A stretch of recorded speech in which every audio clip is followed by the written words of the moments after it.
Então, começando o nosso estudo de hoje é 22/2 de 2017, fazendo a nossa prece para começar. Convido vocês a elevar o pensamento comigo, agradecendo a Deus a oportunidade de estarmos juntos, a Jesus, nosso Mestre,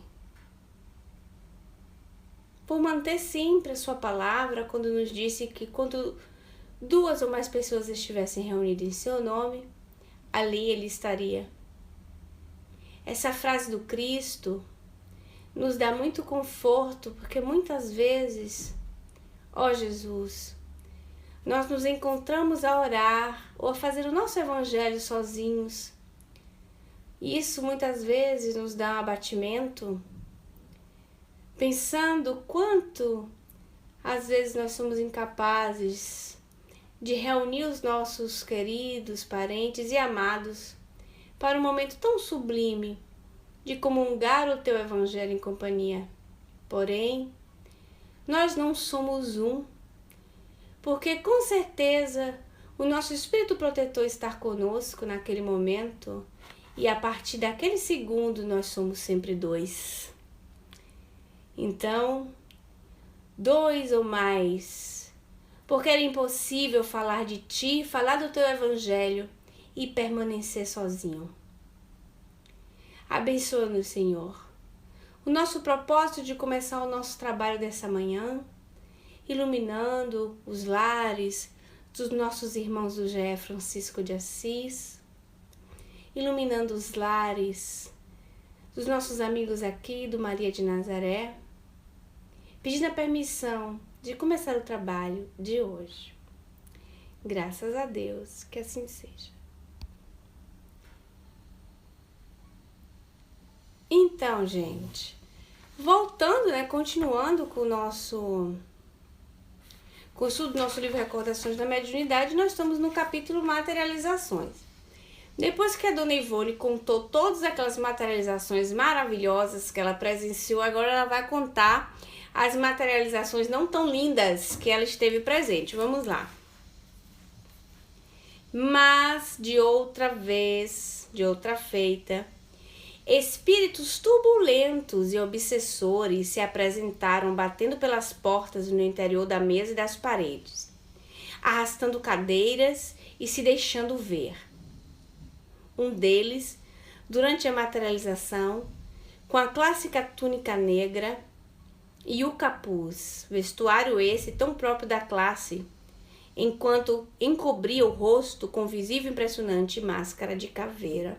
Interessante que não é só a Dona Ivone que relata essa visão de espíritos de ordem inferior que se vestem com essa túnica negra, esse capuz, Alguns têm um rosto normal e outros têm essa máscara, como se fosse de uma caveira mesmo, para assustar.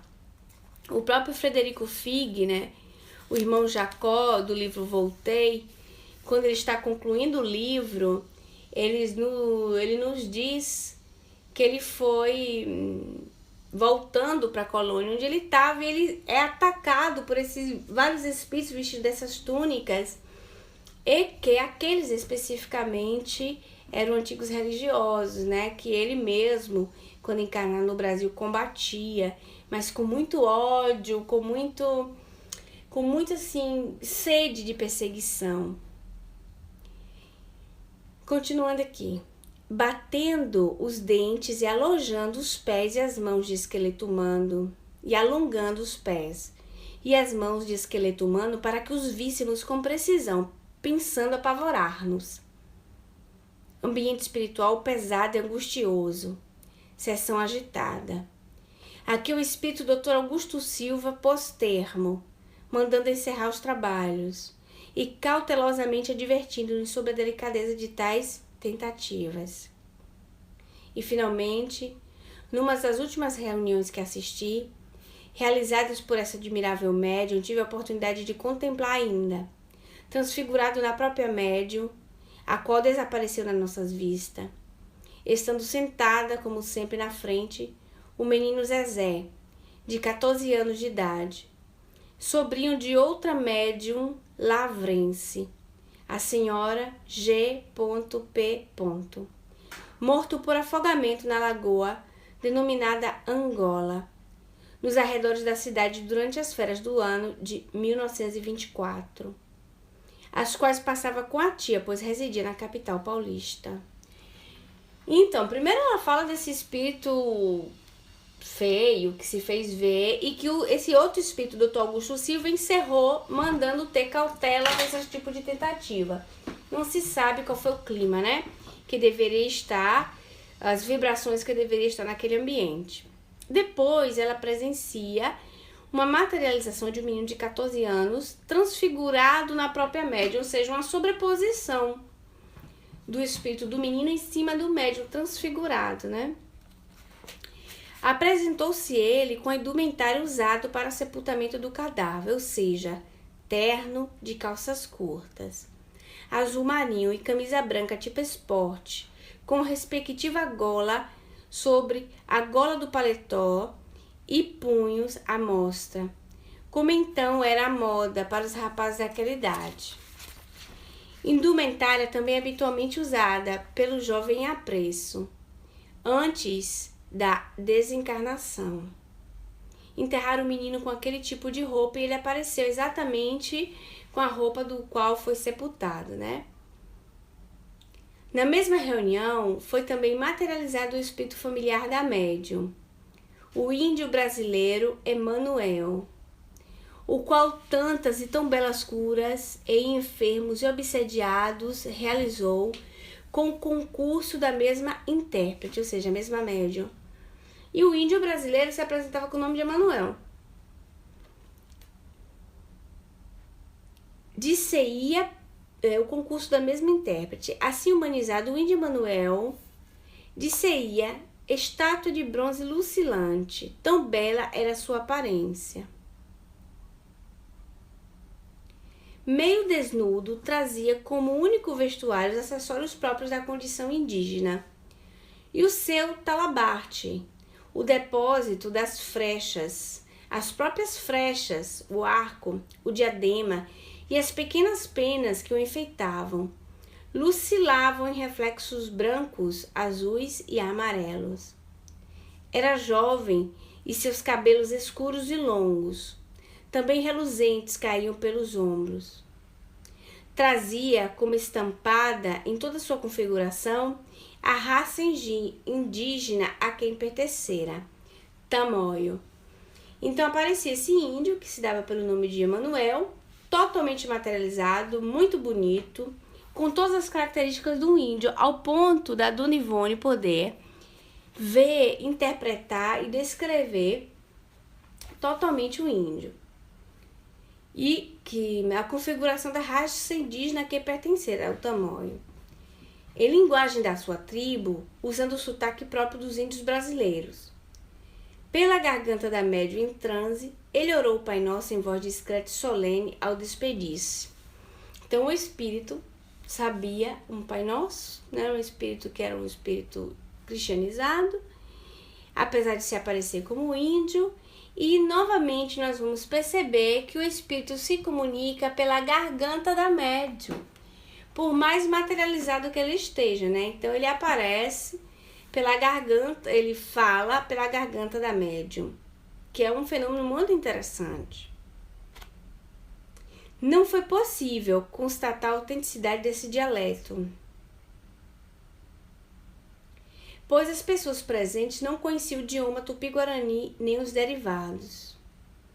Mas diante de fenômenos tão belos e positivos, verificados em presença de toda a assistência, sem escuridão, sem gabinetes isolados, sem cortina e, portanto, sem qualquer possibilidade de engodo, e ainda com a vigilância aguçada de alguns, que não desejavam ser enganados, como a duvidar de que a entidade realmente usasse, para orar entre os seus novos amigos terrenos, do dialeto materno aprendido em tempos idos nas matas do Brasil. Então tá todo mundo ali atento, porque existia sempre muito medo de fraude, né? Bom dia, Elcio, bem-vindo. Aqui tem uma notinha quando a Dona Ivone fala tão belas curas em enfermos e obsediados realizou com o concurso da mesma intérprete. Então o índio Emanuel, ele ele fazia curas também, né? Quando ele se materializava. E ela botou a notinha, vamos ver a notinha. Por esse tempo ainda não apareceu o médium Francisco Cândido Xavier, intérprete da entidade evangelizadora Emmanuel, o que afasta a ideia de sugestão na pessoa da médium Zulmira Teixeira. Torna-se evidente a cristianização da entidade indígena adotando o significativo nome cristão, cuja tradução é Deus conosco. Então o nome Emmanuel, né? É Deus conosco. O nome Emmanuel, com as duas M's aí, com o final L, para o espírito de Chico Xavier, além de ser o Emmanuel, Deus conosco, é Emmanuel, que é Manuel, né? Que seria Emerentíssimo Manuel da Nóbrega, né? Então já sabemos hoje em dia que Manuel da Nóbrega, o jesuíta que fundou a cidade de São Paulo. Então o índio falava tupi-guarani e tudo mais ali, com algum dialeto, com sotaque e tudo, porém era um espírito cristianizado, né? César Gonçalves, um dos maiores oradores espíritas de todos os tempos no Brasil, investigador meticuloso do fenômeno mediúnico, encontrava-se presente a essa última reunião. Não havia, porém, atas em lavras.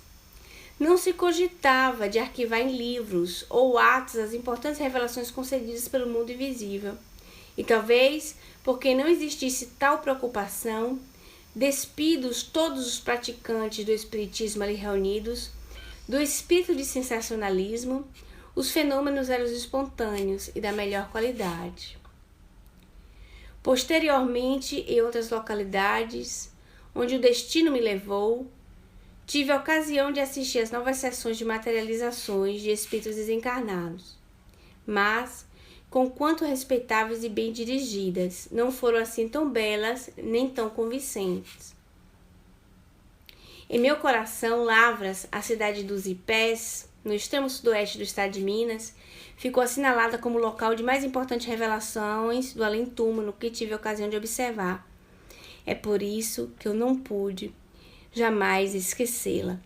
Então, a Dona Ivone esteve presente em outras reuniões de materialização, mas essa, justamente aquelas que mais marcou a Dona Ivone profundamente no seu ser, pela simplicidade, pelo cristianismo primitivo desses espíritas, enfim, um clima fraterno eu prezo muito isso, sabe? E depois ela transcreve o meu próprio pensamento nesses livros, ou seja, sou de acordo totalmente dessa fraternidade para que os fenômenos possam acontecer da melhor maneira possível. Outro dia eu coloquei para vocês lá no GE uma mensagem que era do Evangelho segundo o Espiritismo, que é a união fraterna, não é, por excelência, entre os espíritos e os homens encarnados.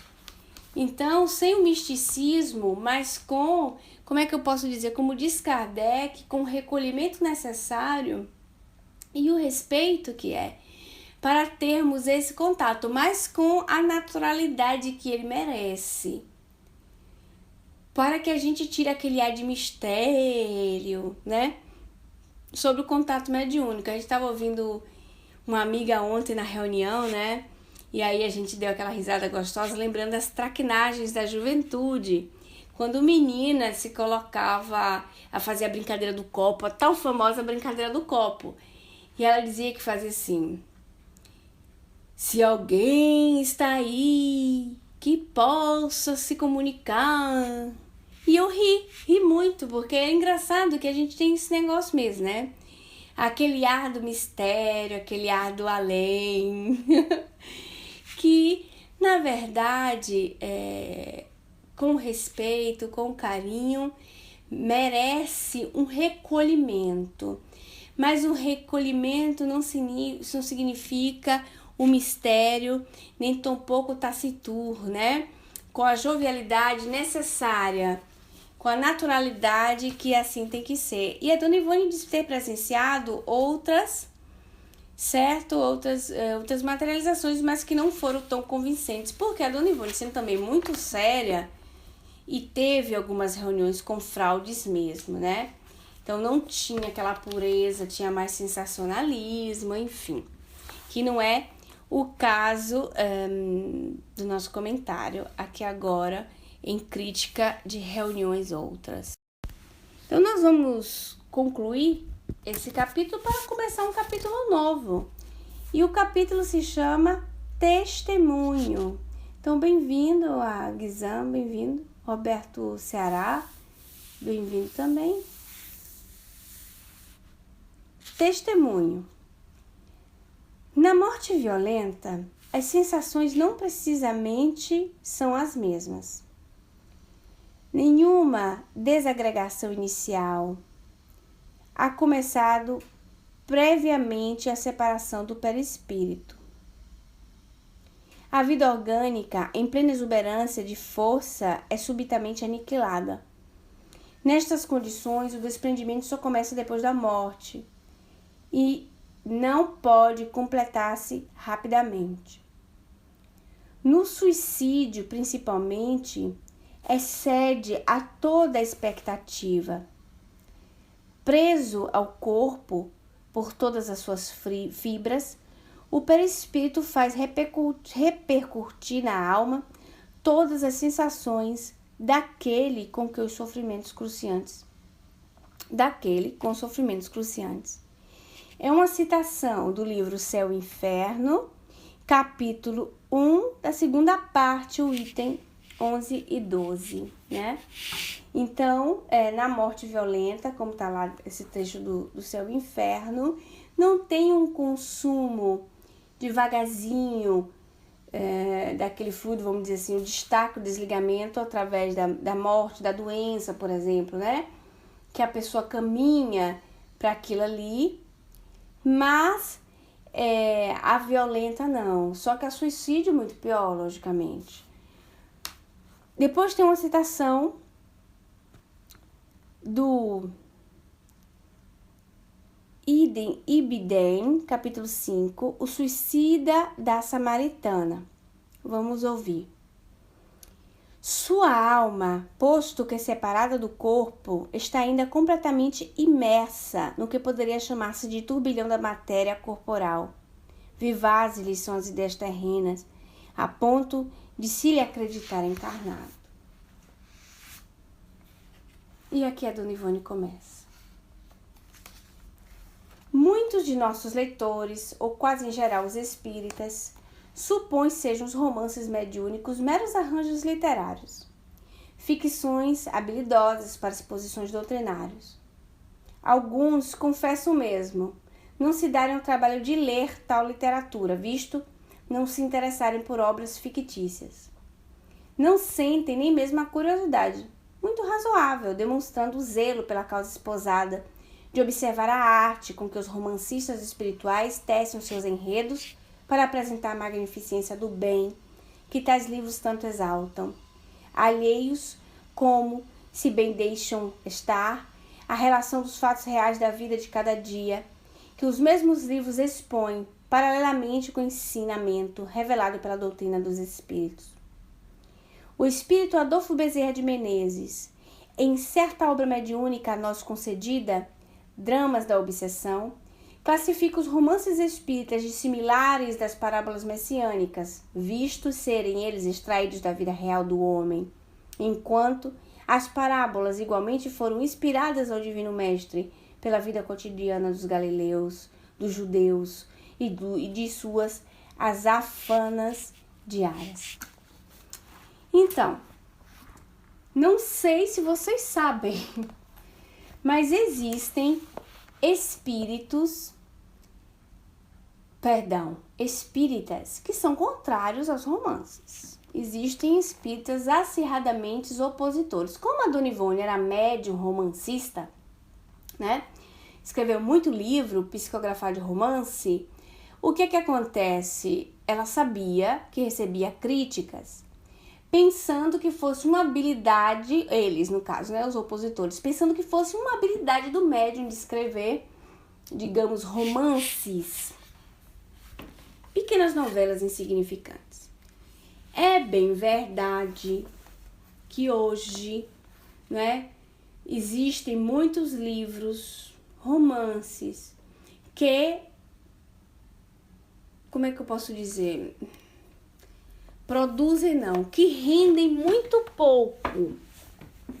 Como existe um grande comércio em cima da literatura espírita, ou seja, do espiritismo mais experimental do que o espiritismo filosófico e moral, o fenômeno da psicografia é muito usado para a psicografia de romances. Então são romances assim que nós chamamos até assim água com açúcar, mas alguns deles são água com açúcar, mas é um conteúdo sadiozinho. É aquela coisa assim, mas é sadio. E já tem outros que são realmente com pensamentos contradoutrinários, tá? Então, por exemplo, eu li um livro, não quero dizer o nome da médium para não ser desagradável, mas eu vi um livro de uma médium muito conhecida, porque eu ganhei de presente, aí eu tinha que ler, porque a pessoa tava com muita alegria olhando pra minha cara, assim, eu com o livro na mão, então eu tinha que ler, entendeu? A felicidade da pessoa, e aí eu tive que ler. Então, meu Deus, eu com lápis fazia assim, ó, isso, não acabava os isso. E uma das coisas, por exemplo, era a desencarnação de uma pessoa, a pessoa estava morrendo ainda e o espírito já tinha saído, já tinha encarnado em outro. E aquela coisa assim, tinha várias coisas de qualquer jeito assim. E aí eu dizia, ai minha santa.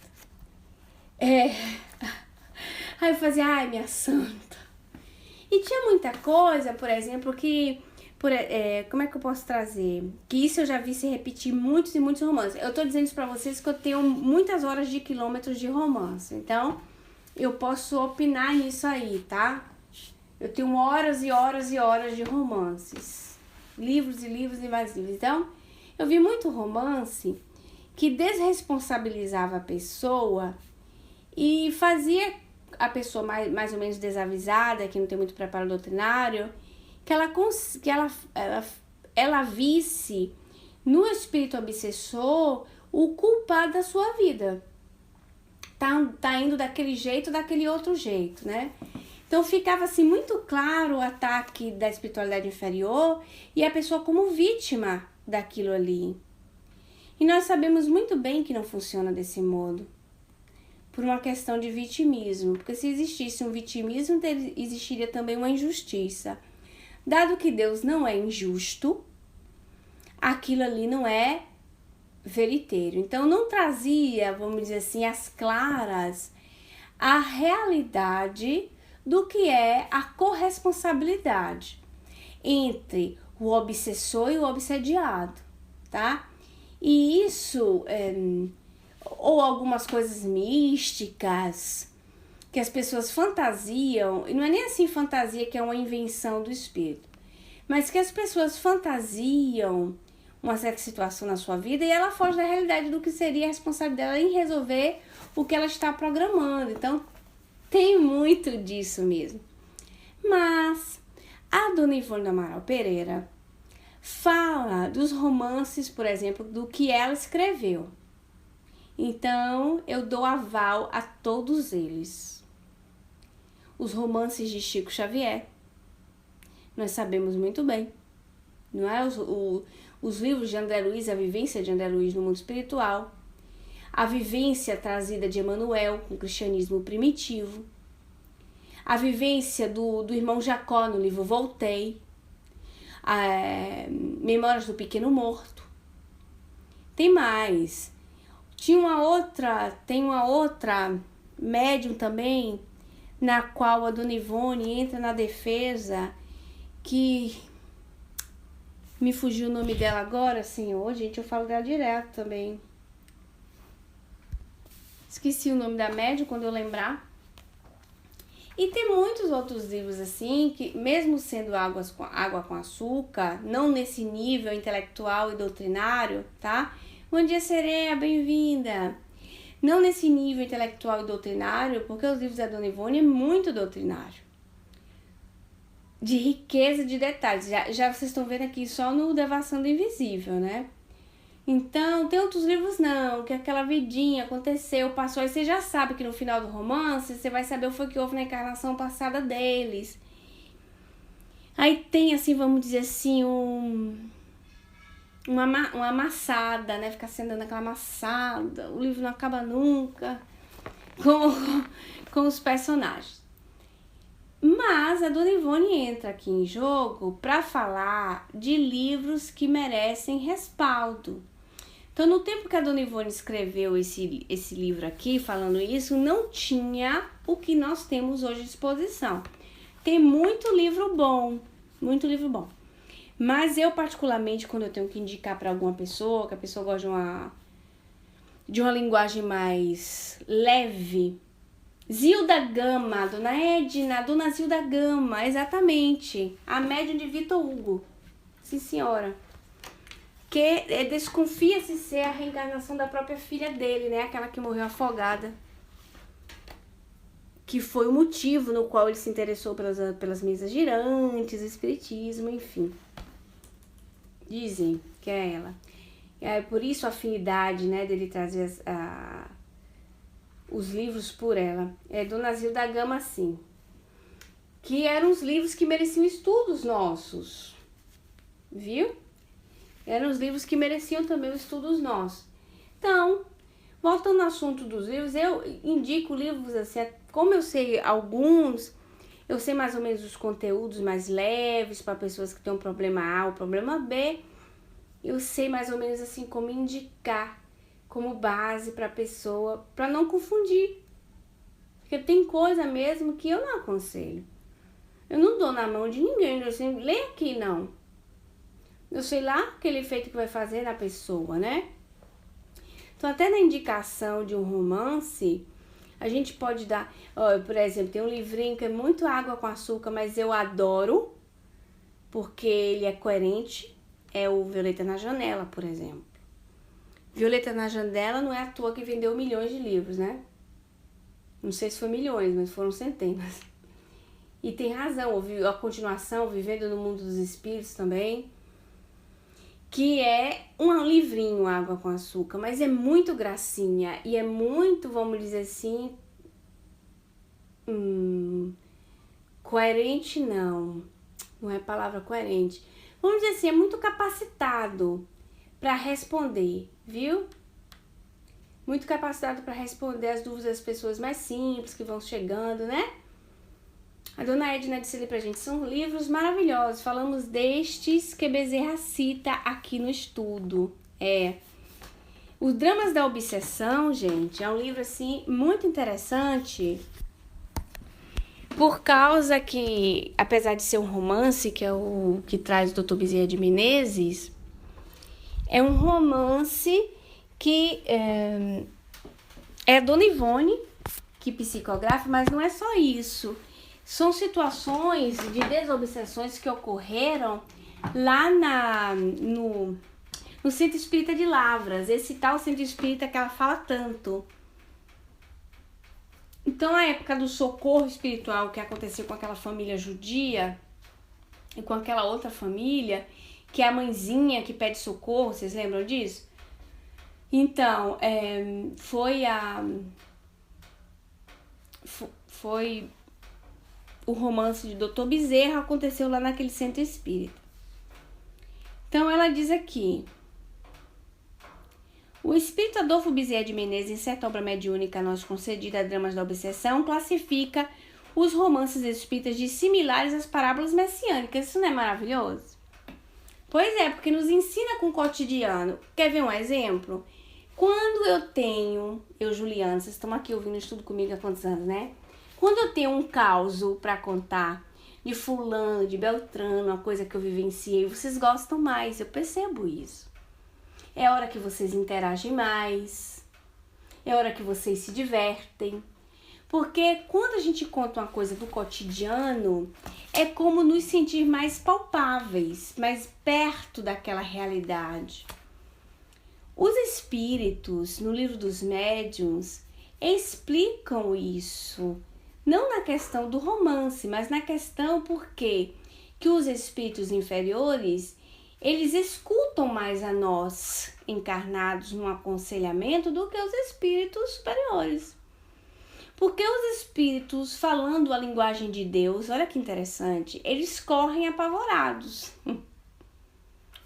Nós não, nós temos a linguagem do homem e assim sendo, ficamos mais perto deles, assim eles se sentem mais dentro de uma realidade plausível, possível para eles mesmos, né?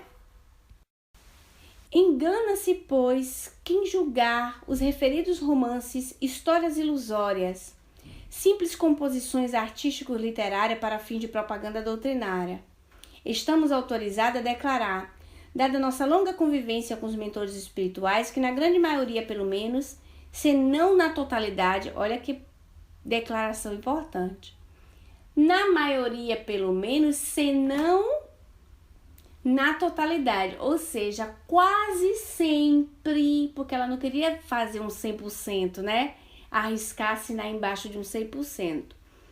Se não na totalidade dos romances mediúnicos, existe a verdade de vidas humanas como fundamento. Se não relatórios ligeiramente alterados a fim de não identificar completamente as personagens. No 35º capítulo da sua bela obra Depois da Morte, referindo-se às realizações concretas do além-túmulo, o grande Leon Denis usa desta significativa descrição. Construções aéreas de cores brilhantes, desembólios resplandecentes, circos imensos, onde se reúnem conselho os delegados do universo, templos de vastas proporções, onde se elevam acordes de uma harmonia divina, quadros variados, luminosos, reproduções de vidas humanas, vidas de fé e de sacrifício, apostolados dolorosos, dramas do infinito. E nós mesmas, e também o leitor, somos testemunhas de que as produções de vidas humanas, acima citadas, já foram ditadas aos médiuns através de visões e da psicografia, e os romances da vida real aí estão, na bibliografia espírita, prestando serviços à obra de esclarecimento quanto à conduta que devemos ter na vida social ou íntima, em face das leis de Deus. Então, novamente, a Dona Ivone se baseia numa, vamos dizer assim, em uma transcrição, se reforça, né, em uma transcrição do livro Depois da Morte, do Leon Denis. Porque as pessoas dizem assim, olha, é fantasia. Engraçado o seguinte, eu gosto de contar isso. Eu tenho uma amiga que quando ela leu O Nosso Lar, ela já era adulta, e quando ela leu O Nosso Lar, ela foi lendo, tá tudo bem. Quando ela viu aeróbus, a palavra aeróbus, falou, ai, demais, isso é fantasia demais, não aguento isso não. Aí fechou o livro. Voltou a ler esse livro 10 anos depois. Porque ela não conseguia conceber. Uma outra amiga também, vindo de escola evangélica, quando leu o livro, leu, falou, nossa senhora, é fantasia demais, como é que o povo escreve isso? Fechou o livro. Então tem muita gente que não consegue conceber nos dias de hoje. Vocês imaginam, em 1947, quando saiu O Nosso Lar, e os livros da Zilda Gama saíram antes. O Memórias do Suicida foi psicografado, se eu não me engano, em 1923. Ficou engavetado por 30 anos, porque era ainda muito mais chocante do que O Nosso Lar. Muito mais chocante do que O Nosso Lar. Então, O Nosso Lar, não é, com aquele assunto mais profundo do André Luiz, foi o mais perseguido de todos os romances, na verdade. Depois foi vindo, um por um, a vida no mundo espiritual. Encontrou campo, porque o povo brasileiro gosta de novela, não é? E eram novelas úteis E depois que o campo estava seminado, foi que os livros da Dona Ivone começam a sair. Foram seminados pelo próprio Chico, né? Vamos lá. Chico e André Luiz. Em O Céu e o Inferno, de Allan Kardec, no relatório das comunicações das entidades sofredoras que o codificador analisou, encontraremos temas variados, levantados de ocorrências reais que poderiam ser transportados para histórias educativas modelares, de sabor espírita, ao passo que o mesmo Denis, em outro livro de sua autoria, relata acontecimentos observados durante experiências espíritas realizadas sob controle científico rigoroso, que permitiriam farto cabedal para histórias e romances fundamentados em acontecimentos reais. Qualquer médium meticuloso e honesto que amasse os próprios desempenhos mediúnicos com o verdadeiro desprendimento do seu convívio com as individualidades espirituais, escolheria assuntos dignos de serem transportados para a boa literatura educativa, desde que se estribasse na verdade dos mesmos acontecimentos e não em fantasias do seu subconsciente. E quantas confissões e narrativas de espíritos sofredores durante as chamadas sessões práticas encerram dramas pungentes, muitas vezes impressionantes, cujos exemplos são excelentes para a reeducação das massas? Realmente, quando nós estamos a ouvir, a presenciar uma reunião mediúnica de desobsessão, chamada de desobsessão, né, que são as reuniões de terapias para os espíritos que estão desencarnados e sofredores, são, assim, reuniões com grande aprendizado, porque nós aprendemos muito com o sofrimento dos espíritos. E, não todos, lógico, aprendem observando aquelas dores, aquelas vivências do cotidiano, da vida material de cada indivíduo. E isso fomentando, né, a possibilidade de sermos melhores, porque observando aqueles indivíduos que sofrem por motivo A, motivo B, qual é o objetivo de Deus, se não nos ensinar através das dores do outro? Através da própria comoção que nos vem ao coração, quando vemos os nossos irmãos em sofrimento. Eis uma grande vantagem de estarmos em comunicação com os espíritos, de ouvi-los, mas logicamente com o estudo, com a prevenção daqueles que se esforçam para aprender a lidar com os mesmos. Porque, como diz o nosso codificador, os espíritos são homens. E como homens, nós os reconheceremos pela linguagem, pelo modo de pôr-se. E só estudando com muito afinco, né, o livro dos médiuns. Não existe um outro livro que possa substituir o livro dos médiuns. Digo isso de coração, pela prática mediúnica, pelo conhecimento da mediunidade, eu acho que desde que nasci, e desde sempre, os espíritos se manifestarem pelos outros em reuniões mediúnicas, enfim, tive desde sempre essa oportunidade, que o livro dos médiuns é guia seguro para qualquer médium. E que todo espírita, todo médium espírita, principalmente, deveria estudar continuadamente o livro dos médiuns sem parar. É por isso que ele se chama Manual dos Médiuns e dos Evocadores. Evocadores. Em traduções intencionadas, colocaram os doutrinadores, mas em francês são evocadores. Estudar ou esclarecedores, está escrito, tradução, mas a tradução real é evocadores mesmo. Tanto que a minha tradução, Mea Culpa, da Federação Espírita Brasileira, por Evandro Noleto, internamente vocês vão observar que tem escrito o Livro dos Médiuns, embaixo tem ou Manual dos Médiuns e dos Evocadores. Enfim, estudar o Livro dos Médiuns é escola segura, para que quando eu for ler orientação de alguém que tem experiência com a mediúnica A, B ou C, do médium A, B ou C, eu saiba criar distinção. Então tem muita coisa que eu posso achar que é super legal na metodologia de seu fulano de tal. Mas eu, baseada no livro dos médiuns, olho ali e falo, não tá legal isso aqui, olha fulano, eu prefiro ficar com o livro dos médiuns. Quantas vezes? Quantas vezes eu às vezes penso ranço religioso, percebo. Guia seguro, manual dos médiuns e dos evocadores, não tem erro. Esquecemos, principalmente as gerações mais antigas, o estudo, em italiano affettato, o estudo de afinco das 5 obras espíritas, principalmente o Evangelho segundo o Espiritismo, o Livro dos Espíritos e o Livro dos Médiuns. Que um não pode fazer, não pode ficar sem o outro, não é? Muitos livros são maravilhosos, romances e tudo mais, eu acho assim excelente. Eu, por exemplo, sou uma autodidata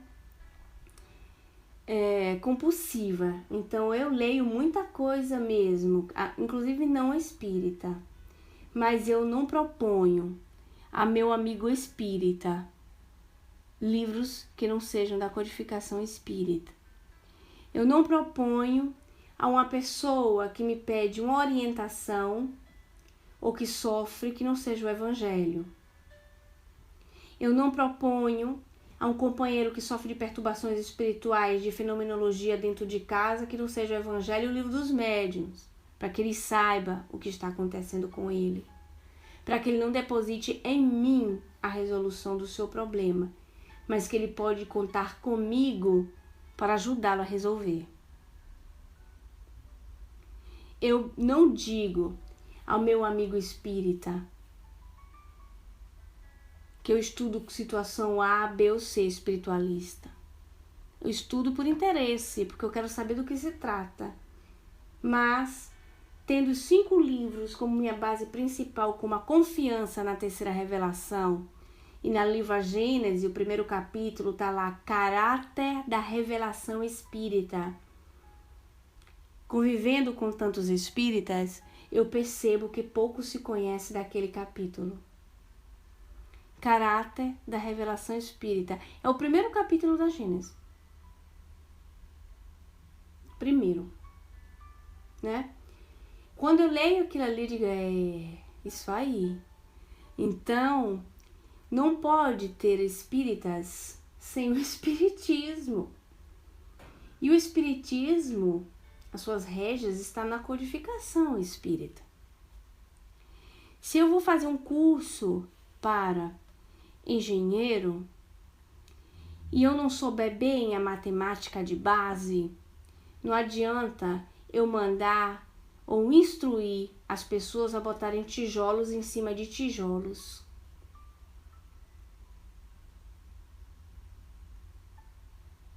Uma das maiores esperanças minhas e de alguns outros espíritas no quais eu converso, graças a Deus existem, é que o futuro do espiritismo vai ser mergulhar novamente no espiritismo primitivo. Nos primitivos de base. É uma das nossas grandes esperanças. Eu espero adentrar minha idade madura, da velhice do corpo, e indo-me embora desse mundo, deixando a juventude com o coração cheio de amor e paixão, porque a paixão também é boa, pela doutrina espírita como ela é. E a Dona Ivone, que não era boba nem nada, vem nos dizer que tantas histórias, tantos dramas lidando com os espíritos nos sirva de lição. E é verdade, porque se assim não fosse, o codificador Allan Kardec não trazia histórias dos espíritos no livro O Céu e o Inferno. Vamos lá. Qual é o primeiro livro da codificação? O Livro dos Espíritos. O Livro dos Espíritos, com perguntas muito técnicas, muito pedagógicas, respondem perguntas complexas e nos esclarecem. Na parte filosófica, o segundo, já que os Espíritos responderam 1019 perguntas, eu irei, junto com os espíritos, ensinar as pessoas a saberem falar com os espíritos, a estudar de fato o livro dos espíritos profundamente, e esse livro para poder se comunicar. Escreve o livro dos médiuns, Manual dos Médiuns e dos Evocadores.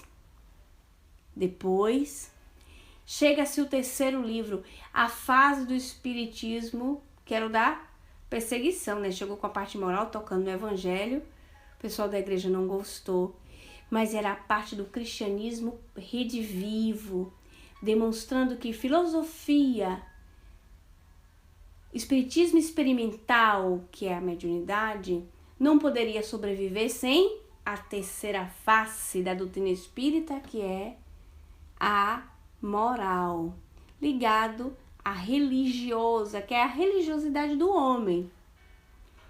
O quarto livro, depois desses primeiros 3, nos diz assim: agora nós vamos explicar por que quando vocês se comunicam com os espíritos, eles se encontram em situação A, B, C, em linhas mais práticas, trazendo relatos dele. Aí Kardec traz o céu e o inferno, porque o céu, porque dos anjos, porque do demônio, e passa uma parte que ele conta o que ocorreu com os espíritos, classificando-os para o nosso esclarecimento. Quantos de nós fomos esclarecidos com os casos do céu e inferno?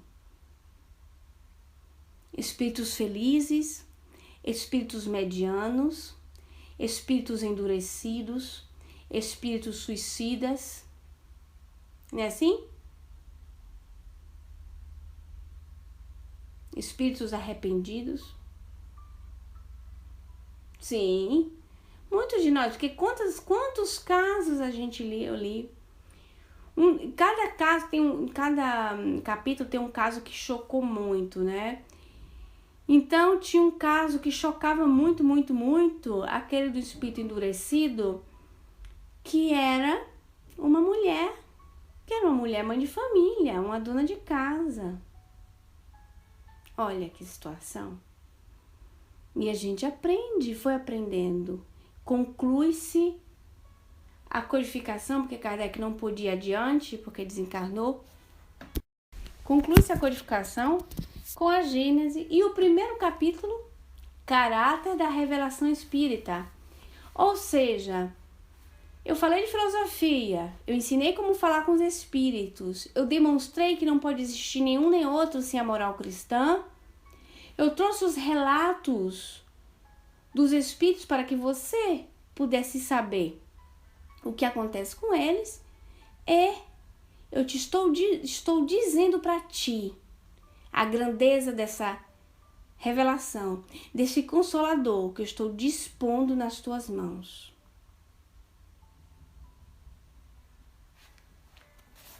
E a Dona Ivone nos diz: durante as chamadas sessões práticas, encerro dramas pungentes, muitas vezes impressionantes, cujos exemplos são excelentes para a reeducação das massas. Comumente, pois os fatos narrados nos romances mediúnicos são extraídas das próprias vidas planetárias, remotas ou recentes, dos autores espirituais.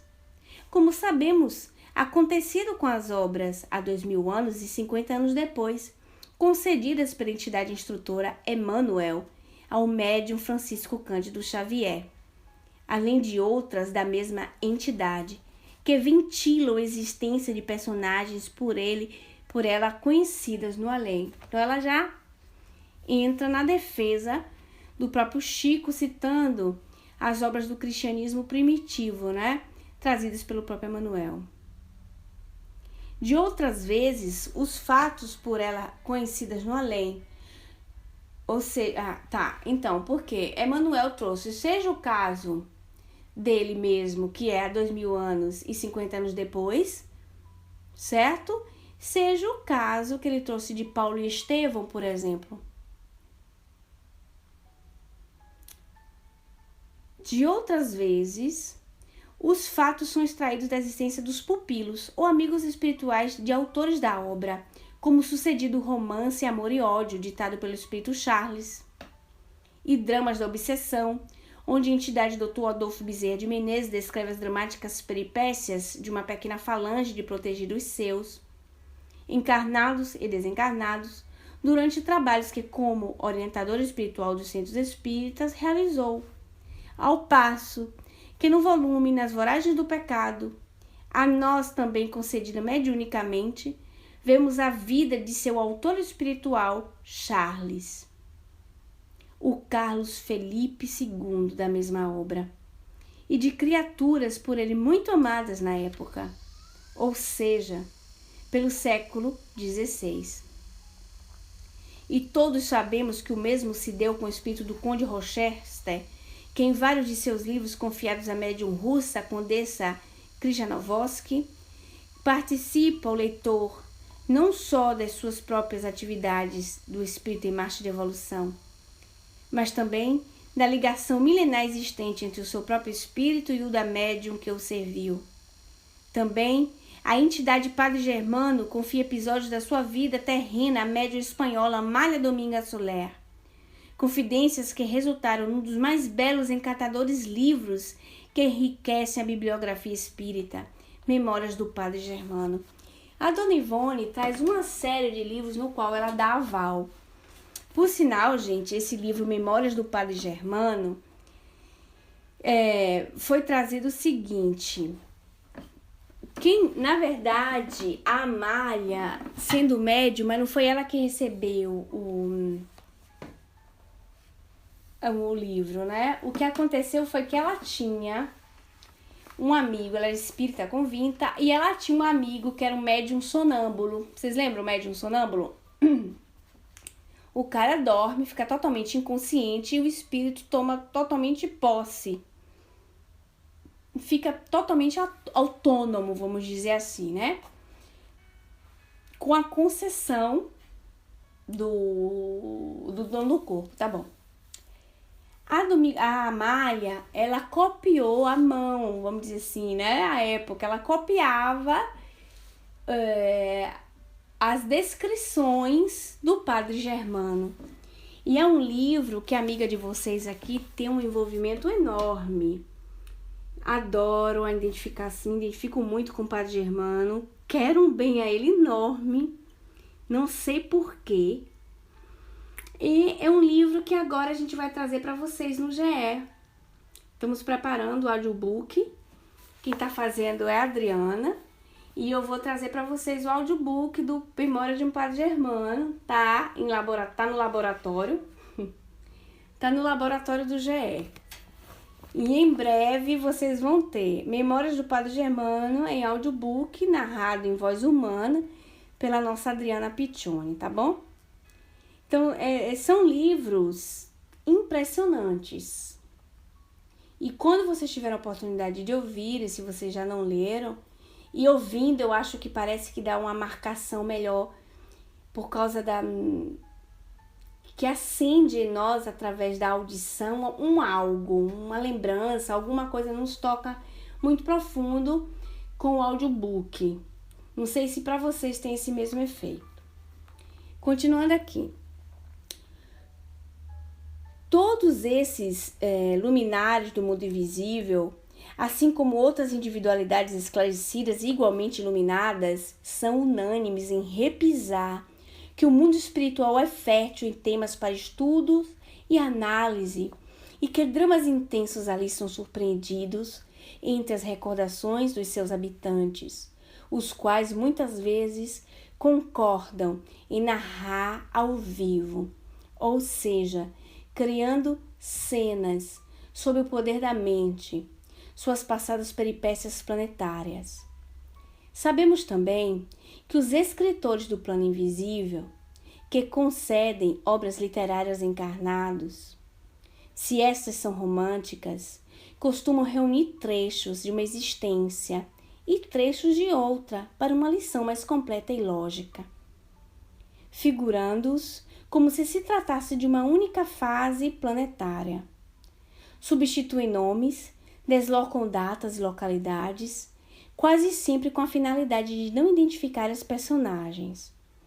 ampliam a moral da história, adaptando-a aos ensinamentos evangélicos espíritas, no intuito de dotarem a obra de finalidade educativa.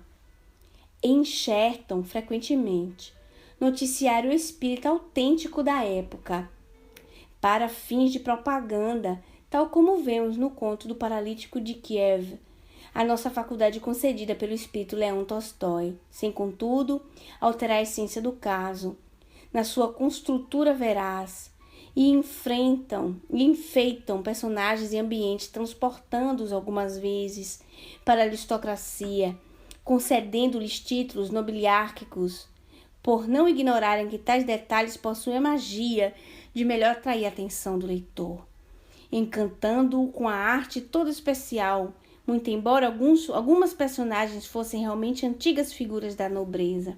Então, existem casos que eles fazem, não é? Aquela cena ficar mais bonita, contando mais detalhes, dando títulos, coisas que encantam mesmo a pessoa. E muitas vezes sabendo que aquela personagem A ou B já fez mesmo parte da nobreza, né? Outra coisa interessante, mudam lugar, para não se fazer reconhecer, porque muitas vezes já está reencarnado a pessoa que vai ler aquele livro, que talvez não tenha que ser tocado por aquilo ali, fica muito marcante, literalmente para despistar, né, o indivíduo. E aconteceu também com a Dona Ivone a mesma coisa, né? Ela tá contando aqui, mas com o tempo é que a ficha dela vai caindo, que era mais do que nunca com ela, que ela foi entender, tanto assim que os espíritos mandaram a sequência das histórias da Dona Ivone trocadas, né? Invertidos, trocados, não tá numa sequência certinha, tudo assim para despistar a situação. Com o Chico também sabia se encontrar naquelas histórias ali de Emmanuel.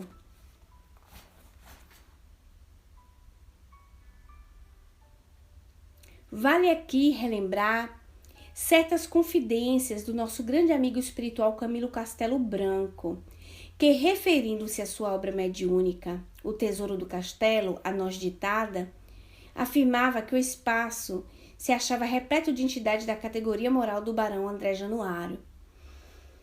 Está no livro Nas Telas do Infinito. Eu acho que aquela conversa com Florence me emocionou demais no início, antes do estudo, viu? Então, Nas Telas do Infinito tem esse conto, Tesouro do Castelo, que a Dona Ivone é tirada do corpo pelo Camilo Castelo Branco e é levada para vivenciar, como se fosse no éter, uma cena já acontecida. Até falei desse romance a semana passada, que ela olhava para o seu corpo e achava lindo. Vocês lembram disso? Que a Dona Ivone olhava para o seu perispírito e achava lindo, ficava com pena do corpo, assim, meio compadecida daquele corpo deitado, e olhava para ela assim, via linda, via a textura do perispírito lindo, a pele linda. É nesse conto que ela diz esse fato. E o Pedro Camilo, né? O Pedro Camilo. Tô ótima, né? O Camilo Castelo Branco pegava a Dona Ivone do corpo, assim, para ver essas situações. Gente, pelo amor de Deus, o Pedro Camilo não é a reencarnação do Camilo Castelo Branco, viu? Para depois não confundir as coisas e ficarem fantasiando, porque se o Pedro Camilo souber que eu troquei o nome dele...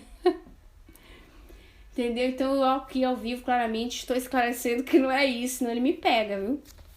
Tem nada a ver, foi eu que troquei. O Tesouro do Castelo a nós ditada afirmava que o espaço se achava repleto de entidades da categoria moral do barão André Januário, personagem central da dita obra.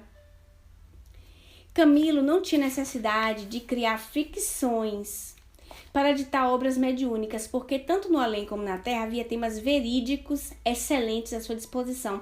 Vocês lembram que o Camilo Castelo Branco era um grande fofoqueiro do além?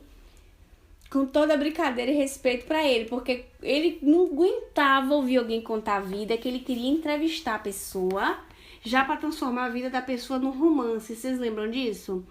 quando ele vai entrevistar Roberto de Canalejas, querendo saber, ele mesmo diz, a minha curiosidade de escritor, não é? Ele era demais. Ele não é o único fofoqueiro do além, né? O fofoqueiro do além também é o Humberto de Campos. Tem um monte.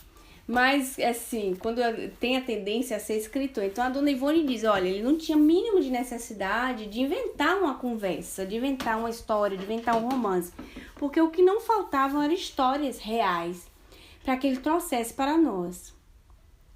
O que lhe faltava eram médiuns que se submetessem às disciplinas necessárias ao certame. Para um literato, portanto, mas principalmente para o literato desencarnado, um ponto de referência, pequeno acontecimento na vida real do cidadão terreno ou da entidade espiritual, bem estudado e analisado, poderá transformar-se em obra educativa espírita. E é o que vemos acontecer com os nossos escritores do além, que não têm necessidade de inventar os romances que dão a seus médiuns, porque, vasculhando a sociedade terrena e o mundo invisível, encontrarão acontecimentos dignos de serem imortalizados no livro. Ora, eu, convivendo com tanta gente, tenho um monte de história para fazer romance. Imagina os espíritos que sabem tudo do além, né? Quer dizer, tudo. Vou investigar, vasculha e ver as questões do invisível para poder fazer um romance. Imaginem eles, né? Com essas possibilidades. As belas letras possuem recursos expressivos para, sem se afastar da verdade, apresentar literatura romântica atraente, que poderá ser considerada como biografias de personagens que realmente existiram sobre a Terra. O Espiritismo, cuja missão é influir para renovar, melhorando todos os setores da sociedade, criou uma literatura nova. Modelar e a sua atual bibliografia mostra dignamente o que poderá ele ainda realizar futuramente nesse delicado setor. Então, são biografias, histórias que são trazidas, né, para enriquecer o nosso cotidiano, como eu falei para vocês. Quando a gente vê falar de uma vida do todo dia, a gente se sente muito mais tocado.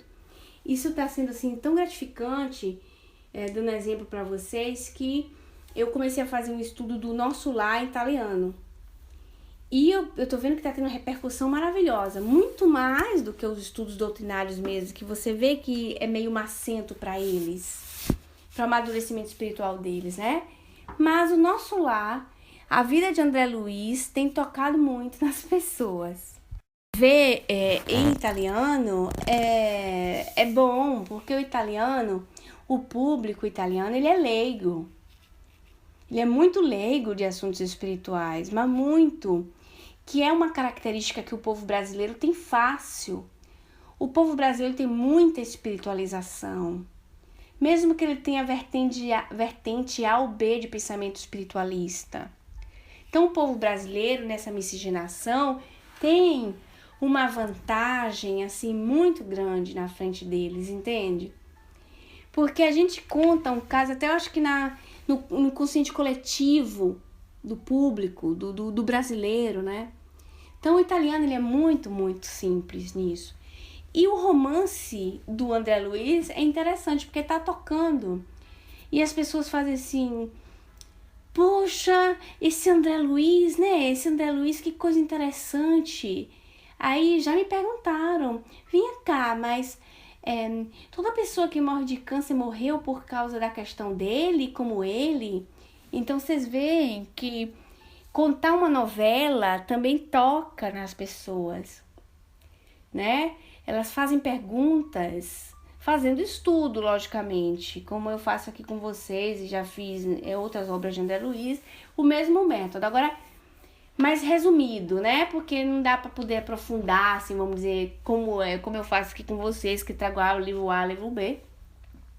Quem sabe no futuro, mas se percebe, né, Elcio, que esses romances é uma realidade do cotidiano que as pessoas conseguem criar uma comparação de vida.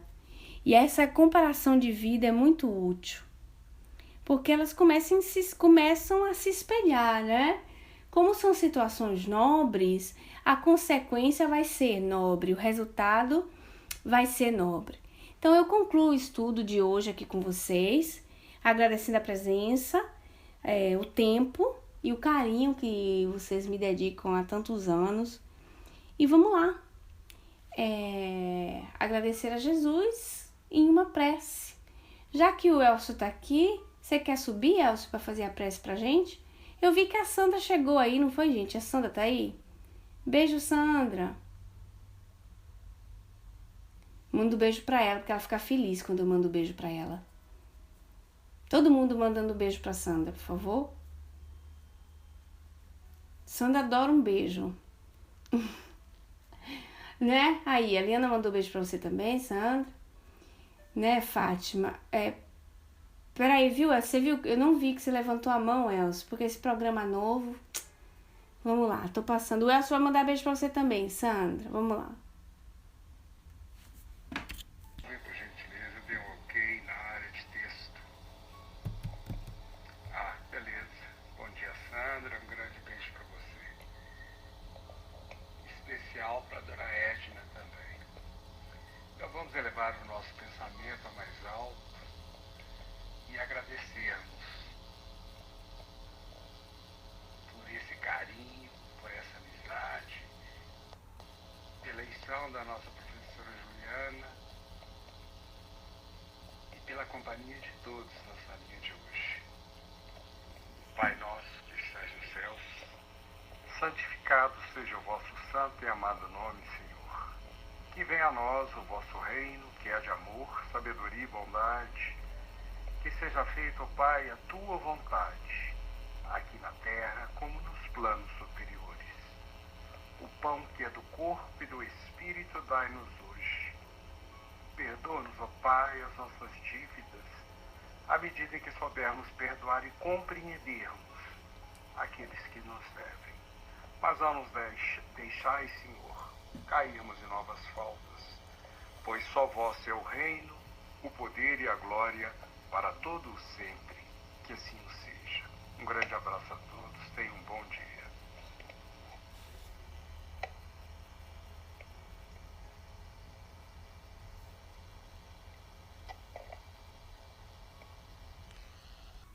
Graças a Deus, que assim seja.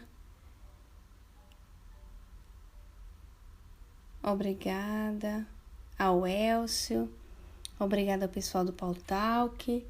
Um abração aos meninos e meninas do GE Francisco de Assis.